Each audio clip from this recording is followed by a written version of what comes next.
자, 오늘은 기술적 분석에 대해서 말씀드리겠습니다. 주식을 투자할 때 기술적 분석이라는 말이 있죠. 보통 이제 자산이라고 하면 에셋이라고 하는데, 이 자산의 특징은 두 가지가 있어요. 뭘 자산이라고 하냐면, 이 자산을 가지고 있으면 그 자산에서 이자나 배당이나 월세와 같은 현금 흐름이 나와야 되고, 또 이 자산을 샀다가 팔면 양도 차익이 나와야 돼요. 이 두 가지가 있어야 이걸 자산이라고 하는데, 이 자산의 대표적인 거는 주식이죠. 그래서 주식을 사면 배당 수익률이 나오고, 또 샀다 팔면 차익도 얻을 수 있죠. 채권도 마찬가지로 이자가 나오고 샀다 팔면 차익을 얻을 수 있고, 부동산에서도 예를 들어 월세와 같은 임대 소득도 있고 샀다 팔면 양도 차익이 나는 자산의 삼총사인데, 이 주식을 투자를 하는 데 있어서 한 개의 주식은 워낙 변동성이 크다 보니까 이 주식을 10개, 20개, 30개 묶어 놓은 것을 우리가 펀드라고 합니다. 펀드에도 일반적인 투자 신탁 펀드도 있고 뮤추얼 펀드 같은 투자 회사 펀드도 있는데, 일단 보통 이 10개, 20개, 30개의 주식을 묶어놓은 펀드가 불안해서 이걸 100개의 주식, 200개의 주식, 500개의 주식으로 묶어놓은 거를 우리는 인덱스 펀드라고 하죠. 근데 이 인덱스 펀드는 너무 안전하고 수익률도 잘 나오지만 펀드다 보니까 사고 파는 게 불편하죠. 그래서 이 인덱스 펀드를 주식으로 만들어 놓은 것을 우리는 상장지수 펀드다, ETF라고 얘기했어요. Exchange Traded Fund. 근데 이 ETF는 또 주식이다 보니까 아무래도 이제 바쁜 사람이라든가 아니면 주식이 등락하는 거에 못 견뎌 하는 사람들을 위해서 이 ETF를 또 10개, 20개, 30개로 묶어놓은, ETF를 또 묶어놓은 그거의 펀드가 있는데, 이거를 보통 이제 TDF 펀드가 그런 역할을 하게 될 거예요. 그러면 TDF 펀드는 펀드다 보니까 ETF를 갖고 있는 것처럼 안전하면서도 펀드다 보니까, 간접 투자다 보니까 자동이체를 걸어놓고 편안하게 장기 투자를 할 수 있다. 근데 오늘 이제 말씀드리는 거는 이 주식을 투자할 때 직접 투자를 하는 방법을 말씀을 드리려고 하는 거예요. 직접 투자. 그러면 주식 투자는 결국 싸게 사서 비싸게 파는 게 가장 중요한 건데, 무엇을 사가지고 언제 사서 언제 파느냐, 이게 중요한 거죠. 그래서 무엇을 언제 사서 언제 파느냐, 이게 이제 buy and sell이죠. 이렇게 되는데, 이 무엇을 사느냐, 이게 굉장히 첫 번째 중요한 문제인데, 이것을 갖다가 우리가 기본적 분석이다, 이렇게 얘기하는 거예요. 기본적 분석. 그래서 기본적 분석은 보통 이제 기업의 실적, 이걸 재무제표라고 하죠. 그래서 이 재무제표는 배당이 얼마나 나왔느냐, 그래서 PER이나 PBR이나 ROI나 이런 식으로 재무제표를 가지고 분석을 하는 거예요. 그래서 결국 기본적 분석이 가장 핵심으로 요구하는 건 뭐냐면, 이 기업의 가치는 얼마일까, 이걸 보는 거죠. 그래서 기본적 분석을 기본으로 하고, 그리고 나서 이제 언제 사서 언제 팔까, 이거를 보통 기술적 분석이다, 이렇게 얘기하고, 이거는 이제 차트를 가지고 얘기를 하게 됩니다. 그래서 이 차트에서 나타내고자 하는 것은 사람들이 사고자 하는 심리와 팔고자 하는 심리, 이 두 가지가 전쟁을 일으키는 건데, 이거를 수급이라고 그러죠. 수요와 공급. 그래서 수요와 공급에 의해서 뭐가 만들어져요? 가격이 만들어지는 거예요. 가격이. 그래서 결국 기본적 분석은 가치에 투자하는 것이고, 기술적 분석은 가격에 투자하는 것이다. 그래서 이 가격이 지금 이렇게 움직이고 있는데, 이렇게 움직였으면 오래된 패턴, 과거의 역사적인 경험에 의해서 앞으로도 계속 이 추세로 올라갈 것이다, 아니면 떨어질 것이다, 아니면 W자형이면 해머형이면 어떻게 될 것이다, 이렇게 나름대로 판단해서 주가의 흐름을 예측을 하는 게 기술적 분석이라고 보는 거죠.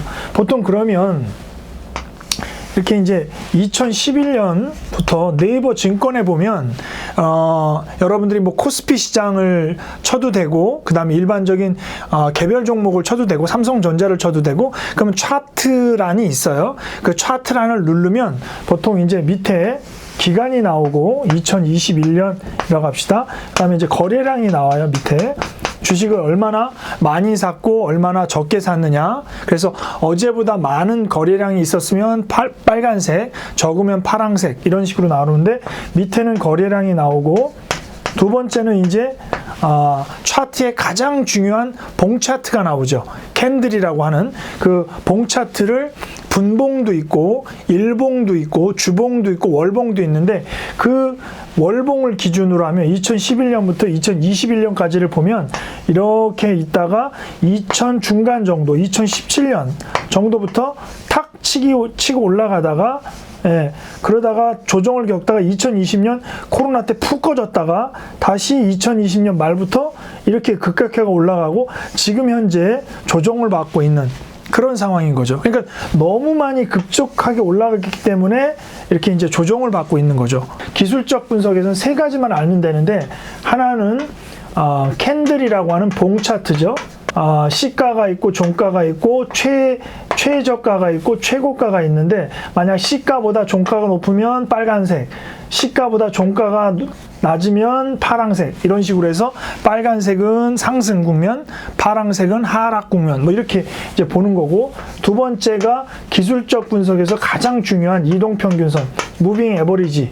이것만 알아도 사실은 사고 파는 타이밍을 어느 정도는 맞출 수 있다 라고 볼 수 있는 거고요. 세 번째는 이제 거래량이죠. 이 세 가지가 이 차트 분석의 기본이고, 여기에 이제 보조 지표로 뭐 여러 가지 뭐 MACD, 뭐 RSI, 다양한 보조 지표가 활용이 되죠. 그래서 네이버 증권을 보면 그 차트 옆에 캔들 차트 옆에 보면 다양한 보조 지표들이 나와 있어요. 무빙 에버리지, 이동 평균선은 디폴트입니다. 그건 항상. 그래서 보조 지표가 있는데, 이렇게 차트가 있고 거래량이 있고 여기에 이제 이동 평균선이 들어가는데, 이동 평균선은 세 가지로 구분이 돼요. 이게 5일 평균선이 있고요. 그 다음에 20일 평균선, 60일 평균선, 그 다음에 120일 평균선, 이렇게 돼 있어요. 이거 무슨 얘기냐면, 오늘이 만약 금요일이라고 하면 금요일 주식 가격의 종가가 있겠죠. 그러면 지금으로부터 앞 5일 동안의 거래 종가의 평균, 5일 동안, 지난 5일 동안 거래 종가의 평균 가격이 있겠죠. 그거를 5일 평균선이라고 얘기하는 거예요.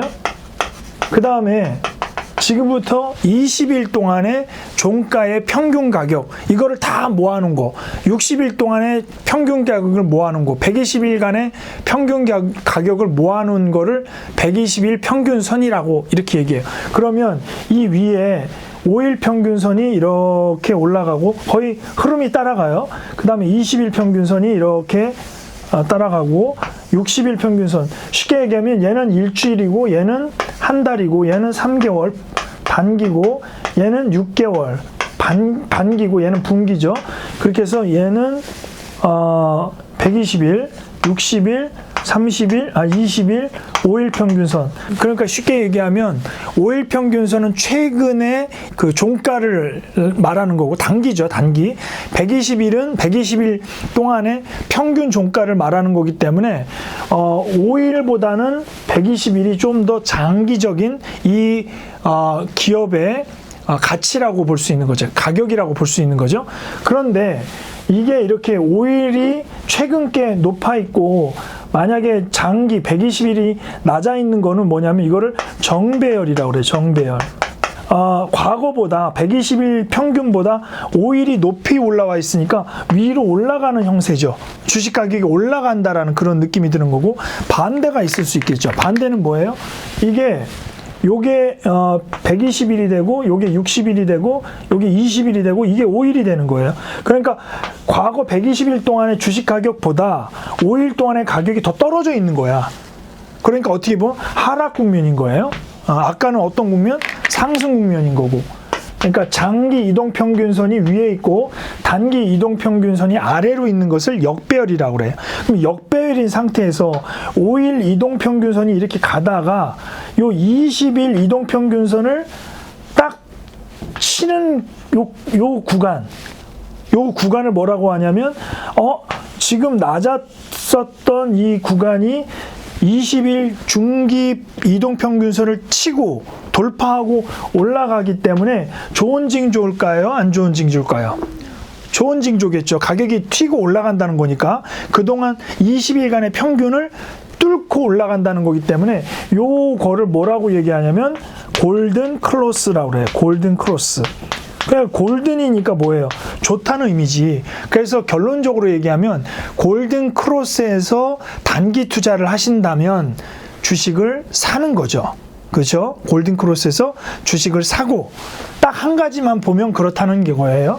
그리고 올라갔다가 다시 언젠가 또 탁 치고 내려오겠죠, 밑으로. 단기 이동평균선이 중기 이동평균선, 예를 들어 5일이 20일 이동평균선을 뚫고 밑으로 내려가. 이건 무슨 뜻이에요? 하락 추세로 내려간다는 얘기죠. 이거를 뭐라고 그러냐면 데드 크로스다 이렇게 얘기해요. 데드 크로스. 그래서 데드 크로스가 나오면 이거는 팔아야 될 매도 시점이다 이렇게 이야기를 할 수가 있습니다.